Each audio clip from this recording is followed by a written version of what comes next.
Alors, écoutez, normalement, on commence, Jason et moi, cette présentation-là. Exceptionnellement, aujourd'hui, on va d'abord entendre Robert Laplante, qui est directeur de l'IREC, de la revue aussi de l'Action nationale. Alors, Robert nous fait une présentation qui a le grand mérite de nous rappeler dans quelle conjoncture se tient ce débat-là, que ça nous plaise ou non, on est toujours dans le Canada. Et forcément, cette réalité-là, c'est pas simple d'aller vers sa quête d'indépendance. Ça amène un certain nombre de contraintes. Ça va enclencher nécessairement une bataille de légitimité très forte entre les tenants de l'indépendance au Québec et le pouvoir à Ottawa. Alors, sans plus tarder, je vous suggère qu'on entende Robert Laplante sur la couronne et l'autorité du peuple. L'avenir dure longtemps et il n'y a aucune raison de penser qu'il est aujourd'hui plus bouché qu'il l'a déjà été. De fait, c'est dans notre histoire un éternel retour que ces cycles d'alternance où on a l'impression qu'il n'y a plus de voie politique, où les impasses se succèdent. Et amusez-vous, allez en bibliothèque et tapez le mot impasse. Vous allez voir que ça revient régulièrement dans l'histoire du mouvement national. Et au fond, ça ne fait que redire ce que Gaston Miron avait consacré dans une formule à la fois terrible et célèbre. Tant que l'indépendance n'est pas faite, elle est à faire. Et il avait surtout rajouté, au lendemain du 30 octobre 1995, ça ne pourra pas toujours ne pas arriver. Alors, c'est important de se faire ce rappel parce que le combat pour l'indépendance, c'est une lutte qui se déroule à l'échelle historique. Et bien entendu, la vie des militants, elle est à l'échelle biographique. Nous pouvons tous, et personne n'est à l'abri de ça, avoir des humeurs, avoir des moments de plus ou moins grand découragement, de pessimisme, etc. Mais il faut toujours se rappeler que ce n'est pas là que se trouvent les déterminants profonds de notre action. Bien entendu, on aimerait tous que ça se passe au moment où nous y mettons le plus de cœur. Mais, encore une fois, c'est une décision qui est au-delà des individus, qui appartient au peuple, et qui appartient au peuple dans son histoire. Et là-dessus, personne ne dispose de boule de cristal. Il y a des moments dans l'histoire d'un peuple où les choses s'accélèrent, et quand elles s'accélèrent, le premier effet est la surprise.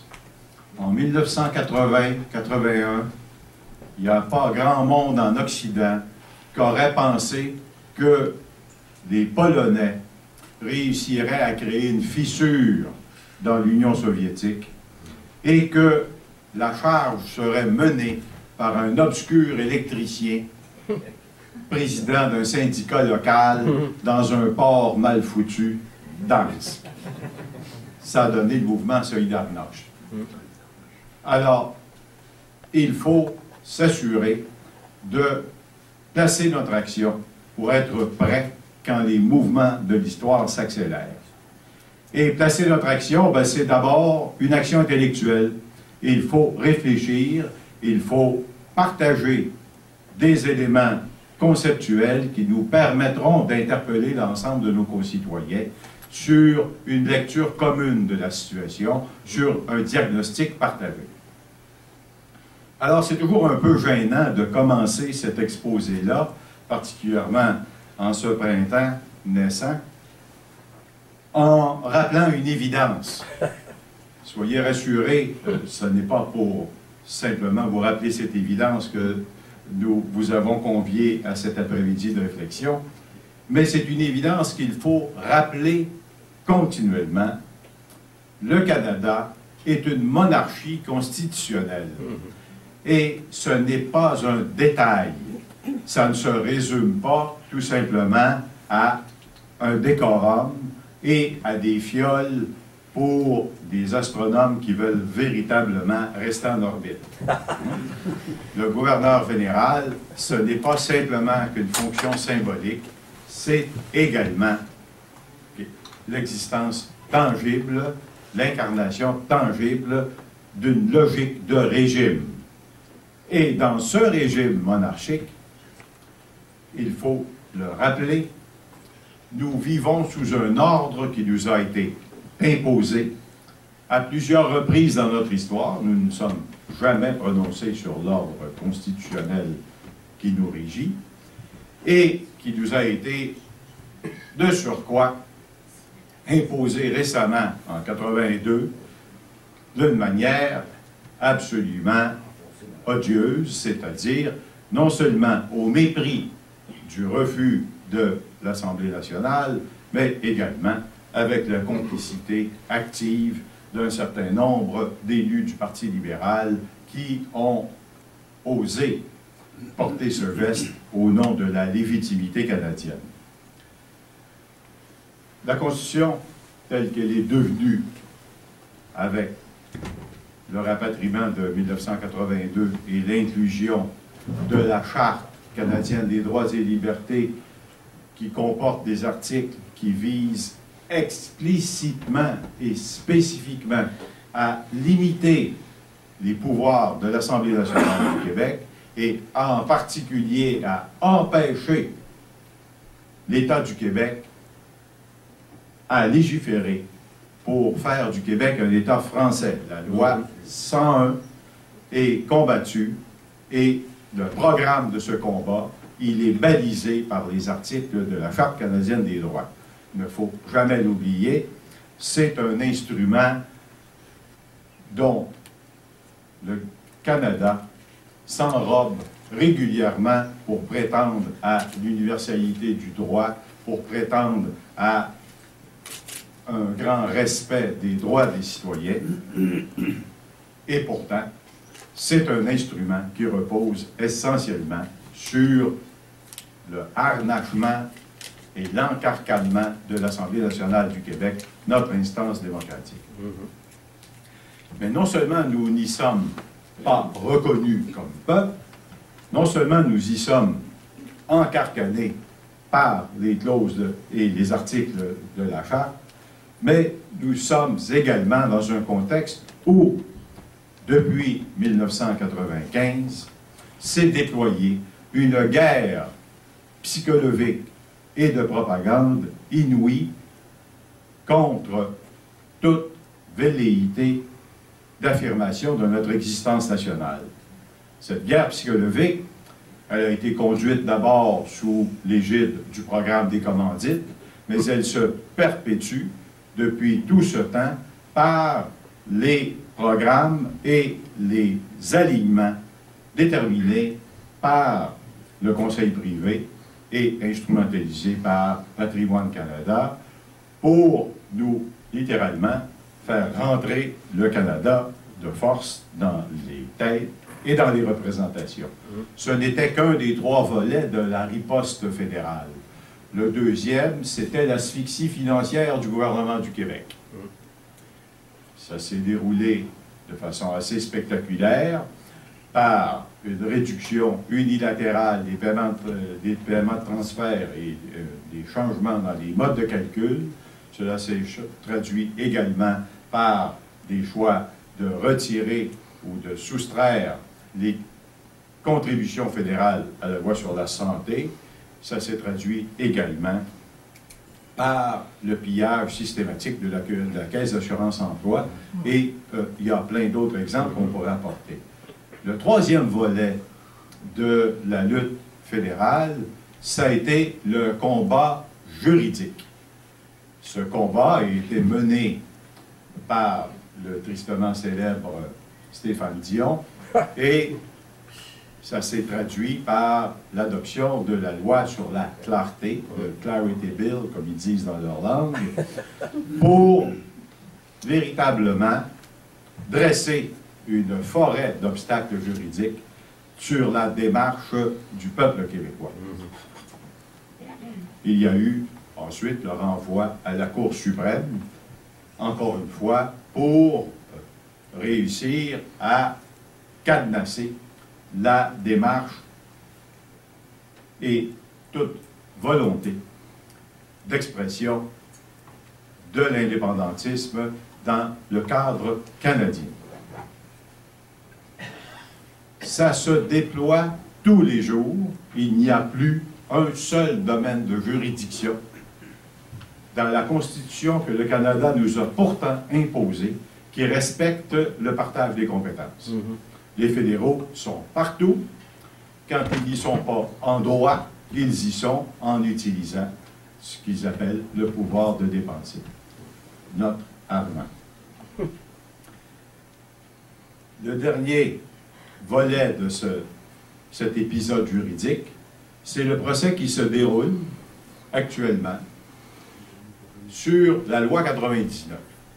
La loi 99 était la riposte, bien timide, mais une riposte du gouvernement Bouchard pour réaffirmer le droit du Québec à l'autodétermination, pour établir clairement que notre gouvernement national, c'est le gouvernement du Québec, et que cette loi est celle qui détermine, affirme et encadre le droit du Québec de disposer de lui-même. Cette loi est actuellement contestée et le gouvernement du Québec en a fait une défense absolument timide. Plus timide que ça s'appelle presque une reddition.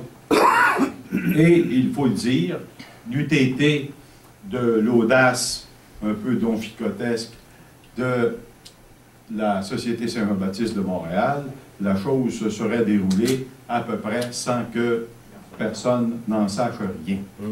C'est la Société Saint-Jean-Baptiste de Montréal et son jeune président, Maxime Laporte, qui sont montés au front pour plaider. Et le jugement va paraître, dit-on, dans les prochaines semaines. Alors, c'est une évidence qui pourra avoir des conséquences majeures que le régime monarchique constitutionnel. Il pourra peut-être se draper d'une autre toge de légitimité, réaffirmant que le Québec est parti d'un Canada sur lequel il ne peut pas agir en division. C'est un constat lourd que les Québécois ne veulent pas voir et entendre. Mais c'est une évidence, nous ne sommes pas maîtres dans notre maison. Il y a une autre évidence, c'est que non seulement nous avons historiquement toujours considéré le gouvernement du Québec comme notre gouvernement national, l'Assemblée nationale comme étant le foyer ultime de la volonté et de la légitimité de notre peuple. Et pourtant, même si spontanément nous le considérons comme tel, et même si depuis toujours nous pensons que ce gouvernement doit évoluer selon la façon dont les partis politiques répondent aux débats que nous conduisons entre nous, il faut bien comprendre que c'est une illusion. Dans les faits, s'imaginer que nous pouvons disposer, comme nous l'entendons, de la conception et de la construction de nos institutions, ce qui est clairement un processus constituant, c'est totalement étranger aux catégories juridiques, intellectuelles et politiques du régime dans lequel nous vivons. C'est étranger à la tradition britannique et ça n'y a pas sa place pour une raison simple, c'est qu'en monarchie constitutionnelle, c'est le Parlement et non le peuple qui est la source de la légitimité. C'est tellement vrai que au Canada, ça pose aucun problème, la ratification des régimes politiques successifs. Il n'y a pas, en 1982, on peut compter sur les doigts d'une seule main les voix qui se sont élevées au Canada pour dire peut-être on pourrait demander au peuple de se prononcer sur le sujet. Dans les faits, il n'y a pas, en régime britannique, il n'y a pas de place autre que consultative pour des démarches comme celles que nous envisageons et pour, globalement, un processus de société comme celui que la grande majorité des Québécois estiment leur appartenir. Alors, ce n'est pas inoffensif que d'appeler nos concitoyens à la Constituante, de leur soumettre l'idée que nous pourrions dessiner les règles de notre vie collective. En soi, c'est un processus qui nous mène en affrontement fondamental avec le régime canadien et avec tous ceux qui le défendent, bien entendu. La constituante républicaine, c'est-à-dire une constituante menée par le peuple pour le peuple, dans notre cas, et on en voit des exemples abondants en Espagne sur la façon dont la Cour suprême espagnole vient de réagir à la dynamique catalane, nous entrons immédiatement en conflit de légitimité. Nous entrons dans un processus de rupture, et cette rupture, fondamentalement, nous pose un défi, parce que, et c'est la réponse de la Cour suprême espagnole aux Catalans, qui leur dit, vous ne respectez pas l'état de droit. Le droit étant défini par la Constitution espagnole et interprété par la Cour suprême espagnole. Ben, ils ont bien compris les leçons que Stéphane Dion a portées. C'est un messager comme un autre. Essentiellement, les États fédérés vont réagir de cette façon-là, et il n'y a aucun doute que le Canada va, et en particulier à la suite de ce jugement qui s'en vient, encore une fois répéter que, bien sûr, le mouvement indépendantiste a sa place. Il va même de temps en temps dire qu'il est légitime, mais ce n'est pas ce qu'il va dire quand on devra affirmer les moyens à prendre, qui, eux, vont être interprétés dans le cadre du droit canadien et, en conséquent, immédiatement interprétés comme ne respectant pas la Constitution. Du point de vue indépendantiste, ce n'est pas un argument, parce que cette Constitution, c'est celle d'un pays étranger, d'une puissance occupante, et c'est un instrument qui vise essentiellement à limiter mon droit de citoyen. Alors, le grand défi, quand on veut réfléchir à un mouvement populaire d'appropriation du projet indépendantiste qui se traduirait par une assemblée constituante, c'est de trouver les moyens de réaliser une transition qui va nous permettre à nous, indépendantistes, d'affirmer que nous portons un projet qui va être respectueux de l'état de droit, mais que nous allons le faire dans un cadre en éclatement. Que nous allons faire éclater ce cadre en nous réclamant de la légitimité démocratique du peuple du Québec. Ce sont de vastes défis.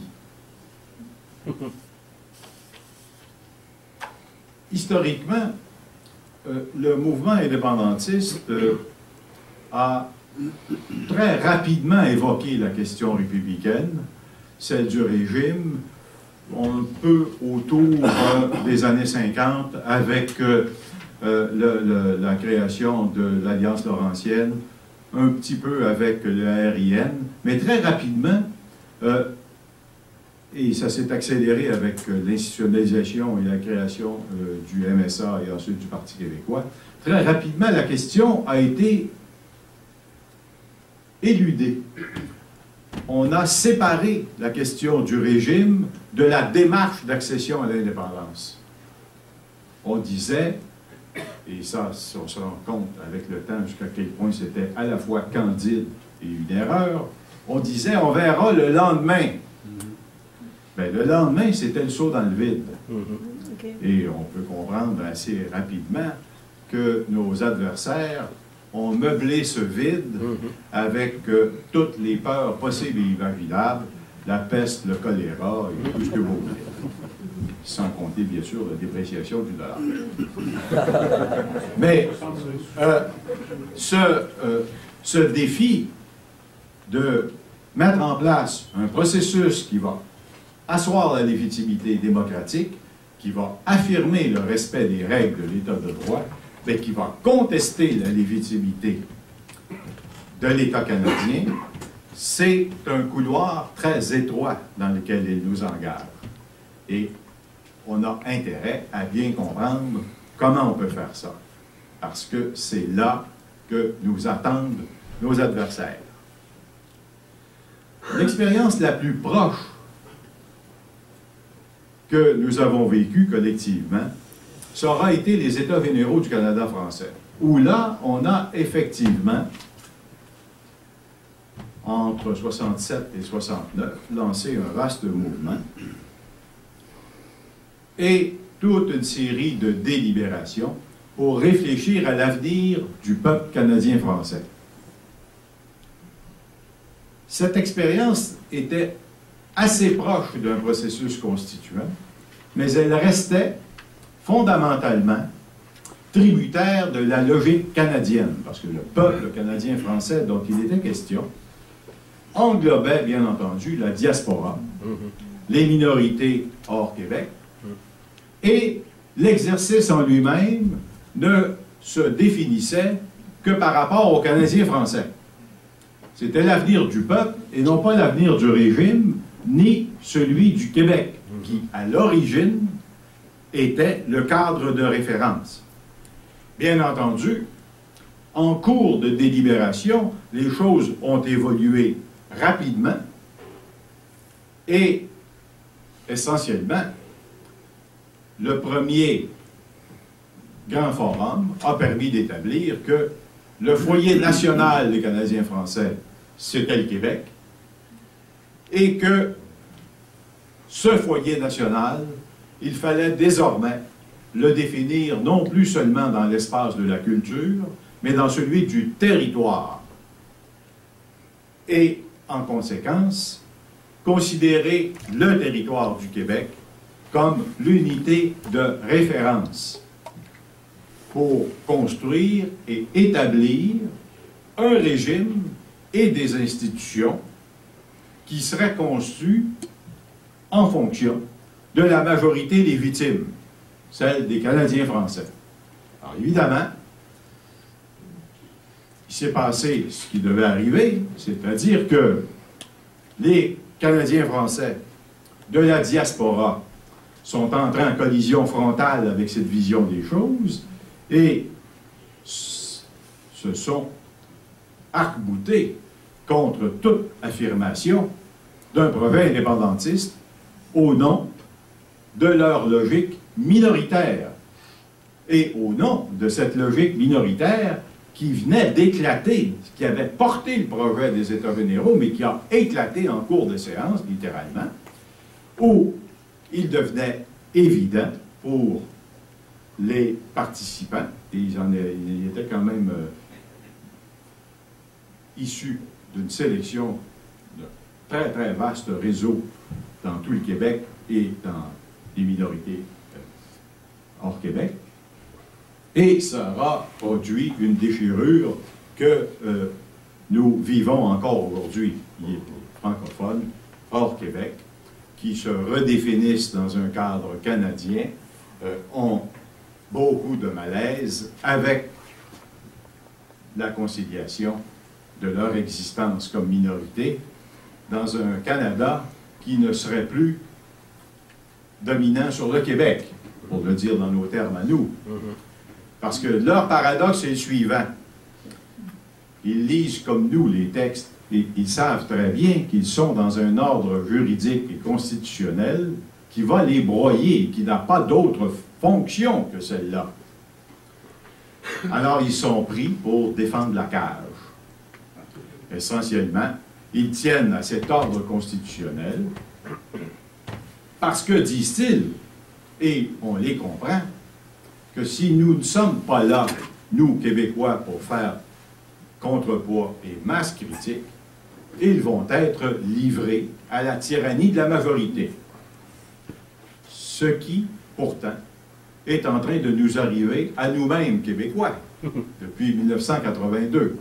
Nous sommes donc dans un double paradoxe, okay, où cette approche nous a divisés par rapport à notre existence historique, puisque, bien entendu, les francophones hors Québec participent du même fonds culturel que nous. Il y a encore beaucoup de Québécois qui ont des liens de famille dans ces minorités-là. Mais dans les faits, le processus a rendu la chose inconciliable, c'est-à-dire, pour les Québécois, où nous nous inscrivons dans une logique majoritaire, ou nous nous inscrivons dans une logique de minoritaire. L'ironie de la chose, c'est que nous sommes retournés, on y reviendra plus tard, dans la logique du minoritaire, puisque désormais, au Canada, les gouvernements peuvent être formés sans même un seul député élu au Québec. La carte électorale permet ça maintenant. L'ordre constitutionnel le permet également, si bien que dans les faits, à peu près les seuls à ne pas se rendre compte qu'ils sont redevenus minoritaires, c'est les Québécois. Mais dans cet éclatement de la logique minoritaire, dans cette période-là, rapidement, deux éléments sont apparus. Qu'est-ce qu'on fait avec les Anglais? Il y en avait sur le territoire, il y en a encore. Okay. Et ce qu'on fait avec les Indiens, hein, les Autochtones, comme on les appelle maintenant. En fait, la logique territoriale, affirmée aux États généraux, nous posait, et nous pose toujours, bien entendu, le défi de définir la citoyenneté et la participation civique sur l'ensemble des gens qui vivent sur le territoire. Il nous faut donc un processus démocratique qui prévoit la participation des citoyens habitants sur le territoire, tous autant qu'ils sont, sans égard à leur origine ethnique ou à leur langue. Ça pose un défi sociologique considérable, un défi politique non moins considérable, et d'autre part, ça posait également une question que nous avons entrepris un tout petit peu de traiter autrement, celle des Autochtones, celle des peuples amérindiens. On y reviendra. Mais pour l'essentiel, la constituante, telle qu'elle aurait pu émerger, parce que c'était un des projets aboutissant dans les conclusions des États généraux, restait dans l'esprit des participants un processus ouvert, c'est-à-dire qu'on ne définissait pas le régime auquel on aurait convié les constituants, et on souhaitait, et ça a été un débat de coulisses qui a été extrêmement vif, on souhaitait que les indépendantistes se retrouvent dans tous les partis politiques québécois, plutôt que dans un seul qui s'en serait fait son projet principal. Alors, le résultat, c'est que ça a, bien sûr, réhabilité ou donné une impulsion au projet d'indépendance, que ça a recentré cette indépendance-là et le débat politique sur le territoire du Québec. Et c'est dans ce territoire que, désormais, les indépendantistes, les souverainistes, avaient à réfléchir pour porter leur projet. Mais les choses ayant évolué comme elles ont évolué, la proposition de souveraineté-association et ensuite souveraineté-partenariat, enfin les différentes formules qui auront été évoquées, se heurtait toujours à la même réalité, c'est-à-dire comment ça s'insère dans la dynamique canadienne. Et comme ça ne s'y insérait pas, les trudeauistes ont vite compris que, justement, ça fournissait une bonne occasion pour eux de s'assurer qu'il n'y aurait pas de flou, il n'y aurait pas de non-dit ou de questions non abordées dans leur ordre constitutionnel. Si bien que la simple apparition comme vraie menace électorale et ensuite comme gouvernement des indépendantistes ou des souverainistes aura eu un effet intégrateur sans précédent sur le Canada. Nous avons agi comme un révélateur et ils ont donné un tour de vis un peu plus serré sur leurs propres institutions. Et évidemment, la situation dans laquelle nous nous sommes retrouvés, ça a été, sans que nous nous y soyons engouffrés avec toute l'énergie qui serait requis, nous nous sommes retrouvés dans un conflit de légitimité. Et c'est au nom de cette légitimité-là que les 74 députés libéraux fédéraux justifiaient leur action et leur adhésion lors du rapatriement de la Constitution. Ils disaient, nous sommes légitimes, nous avons été élus. L'Assemblée nationale et les députés de l'Assemblée nationale disaient, nous sommes légitimes, nous avons été élus. Alors, pour cette période, le conflit de légitimité a été radical. Les Québécois n'en ont pas saisi toute la portée. En tout cas, certainement pas le Parti québécois au pouvoir. Et dans les faits, même si, comme gouvernement, les souverainistes au pouvoir ont multiplié les déclarations pour dire qu'ils ne souscrivaient pas à la Constitution, ni à la Charte canadienne, dans les faits, ils y sont soumis. Et ils se sont soumis. Plutôt que de prolonger ou d'accélérer ou d'intensifier le conflit de légitimité, on a encore une fois reporté à plus tard les termes du problème.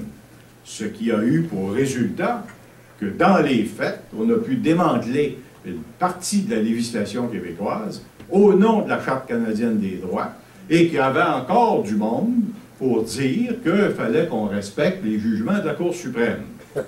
Nous avons traîné cet avatar, cette tare-là, très longtemps. C'en était gênant d'entendre Bernard Drainville qui défendait le tristement célèbre projet de Charte des valeurs en disant « Ne vous inquiétez pas, il est conforme à la Charte canadienne. » Mais c'était une aberration dans les termes. C'était dans les faits de dire « Nous ne sommes pas la source de la légitimité. Nous reconnaissons. » Alors, vous comprenez aussi pourquoi c'était ça. C'est parce que si on ouvre le conflit de légitimité, c'est clair, l'affrontement est permanent. Permanent. Et en plus, bien entendu, le rapport d'altérité est radical. Ça nous oblige à considérer et à traiter le gouvernement du Canada comme un gouvernement étranger, la Cour suprême et son appareillage comme non légitimes. Ce ne sont pas c'est légitime dans le cadre canadien, c'est le leur, mais pour les indépendantistes, de reconnaître l'autorité de la Cour suprême, c'est une contradiction absolue. C'est un tribunal étranger. Alors, on comprend que ce bout-là du combat politique, il n'a pas affleuré du tout dans les années 90-2000. Et on ne fera pas la même erreur une deuxième fois. Parce qu'il faut comprendre que le conflit de légitimité, c'est celui que nous devons utiliser pour redéfinir notre rapport au Canada et repenser notre action en comprenant bien que notre défi, c'est d'instrumentaliser les institutions canadiennes, de les retourner contre le régime. C'est ça notre défi en matière stratégique pour penser notre action politique.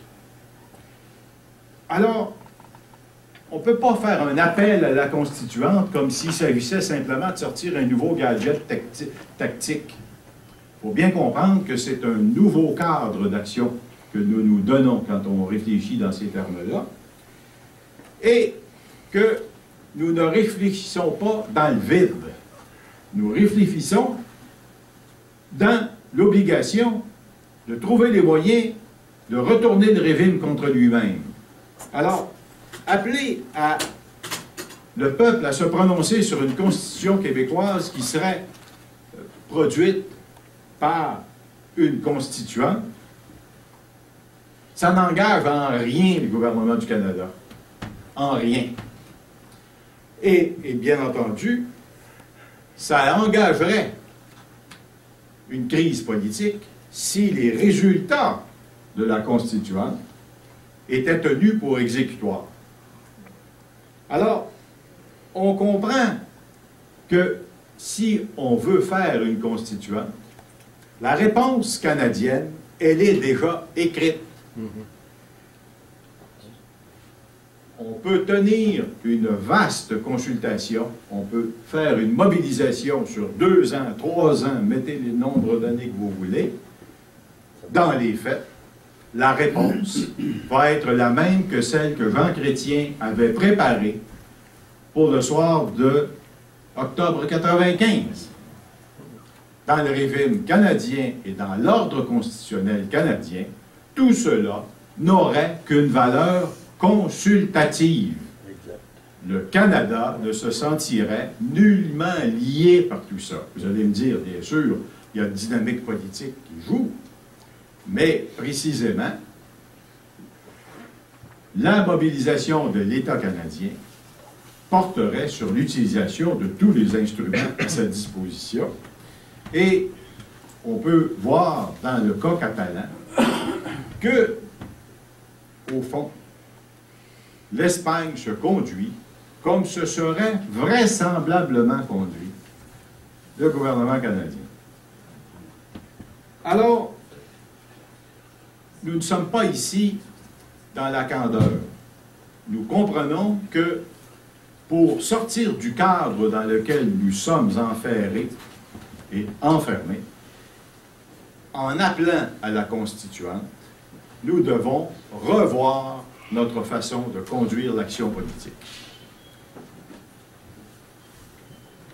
L'action pour une constituante, si on veut l'asseoir sur la légitimité et sur le respect des règles de droit, il faut que ça fasse partie d'un mandat électoral. Il faut qu'un parti ou des partis qui appellent à la constituante le propose au peuple. Cette légitimité-là, c'est le degré zéro de la légitimité.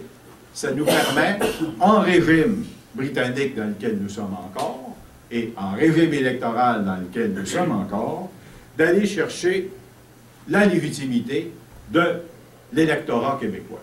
Première chose. Seconde chose, c'est que si le Parlement, formé d'un gouvernement, d'un parti c'est-à-dire le gouvernement formé d'un parti qui aurait obtenu l'appui populaire pour former le gouvernement et engager un processus constituant, il a toute la légitimité et il peut le faire dans le cadre du régime canadien, parce que dans ce régime, c'est le Parlement qui a le pouvoir d'initiative. Donc, vous voyez la ligne sur laquelle il faut tenir notre initiative. Et on comprendra que c'est le mandat électoral obtenu par un parti proposant la constituante qui lui donne sa force et qui va lui donner les moyens d'agir en contestation ouverte des institutions fédérales. Alors, ça ne peut pas se faire, cette contestation, avec des « on verra » rendus là. Il faut que la forme et le modèle de la constituante soient précisés pour que les électeurs sachent bien à quoi ils sont invités de participer et d'endosser. Et, bien sûr, il faut exiger des partis que les choses soient claires dès le départ. Si la constituante dont ces partis seraient appelés à parler était ouverte à toutes les options, c'est une impasse. Pourquoi? Parce que si elle est ouverte à toutes les options, elle sera essentiellement reçue comme l'ordre constitutionnel canadien prévoit recevoir toute demande de modification de la Constitution. C'est se mettre littéralement dans les pas des autres. S'il s'agit de la Constitution, si on appelle à la rédaction par constituante d'une Constitution du Québec, ça doit être celle du Québec indépendant. Québec souverain. Oui, il n'y en a pas d'autre issue, parce que s'il s'agit d'une constituante sur toute option ouverte, dès lors que la nouvelle Constitution proposerait le moindre changement dans le partage des compétences, formule d'amendement, le gouvernement du Canada réagirait en mobilisant le processus d'amendement constitutionnel qui a été défini et validé par le renvoi à la Cour suprême.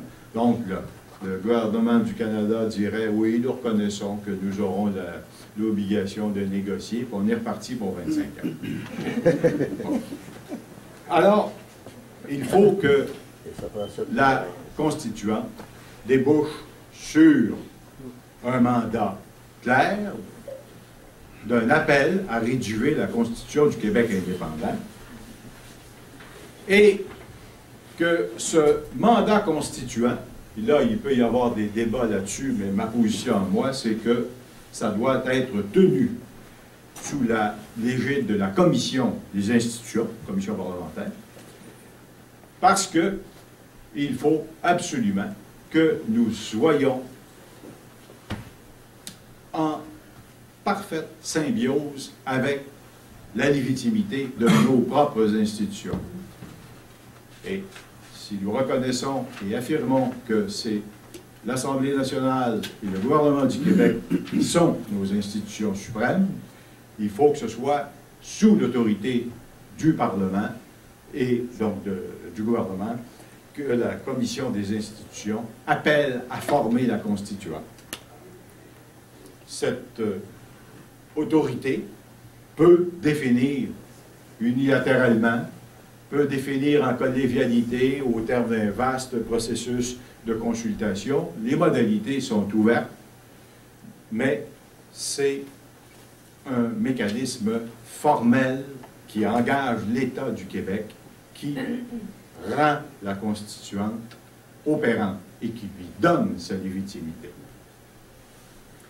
Alors, évidemment, si elle est ouverte, c'est une constitution interne, et cette constitution interne ne sera valide que si elle reçoit l'approbation du Canada, ou si à tout le moins, si elle ne change rien au partage des compétences, que soit dit en passant, le gouvernement fédéral ne respecte pas.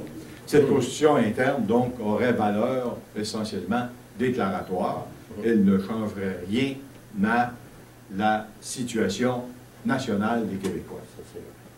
Alors, évidemment, pour rompre avec cette exigence de compatibilité avec l'ordre constitutionnel canadien, il faut que la Constitution que seront appelés à élaborer les constituants soit celle du Québec indépendant, qu'elle soit portée à adoption par l'Assemblée nationale du Québec et ratifiée par le peuple par voie de référendum, et on peut y ajouter même qu'elle puisse faire partie intégrante de la déclaration d'indépendance. C'est un processus exigeant, mais qui prive nos adversaires d'une arme qu'ils ont utilisée jusqu'à plus soif, qui est celle de l'indéterminé du lendemain. Là, le processus précise dans quel régime nous allons vivre, quels vont être les droits de chacun, quelles vont être les responsabilités de chacun, quelle sera la configuration des institutions. Il n'y a pas, donc, à séparer notre geste de nos intentions. C'était la plus grande vulnérabilité du cadre stratégique que nous avions déployé depuis le milieu des années 60. Et on doit repenser notre situation en sachant que cette faiblesse-là nous a coûté cher et qu'elle n'a pas été colmatée. Alors, les mêmes causes produisant généralement les mêmes effets, il est inutile de s'imaginer qu'en 2022, 2023, ou je ne sais trop quelle date, qu'un référendum tenu dans les mêmes conditions et au terme du même processus politique nous conduirait à l'indépendance. C'est une naïveté politique que nous n'avons pas le droit d'avoir. Ce n'est pas la voie la plus facile, mais c'est la voie qui nous garantira que personne ne pourra dire que la volonté d'indépendance n'est pas respectée, que le processus n'est pas soumis, personne ne pourra dire que le processus est soumis à manipulation. Ce sera véritablement un mouvement construit de la base jusqu'à l'État comme incarnation ultime de la souveraineté. C'est un défi considérable. C'est probablement la seule voie praticable, mais d'une manière ou d'une autre, c'est le défi le plus exaltant. Pourquoi? Parce qu'il nous permet d'interpeller l'ensemble de nos concitoyens en leur disant « Vous pouvez contribuer à nous rendre tous meilleurs, à nous donner des instruments qui vont garantir que pour l'avenir prévisible, nos enfants vont savoir dans quel monde ils vivent. » Voilà. Merci.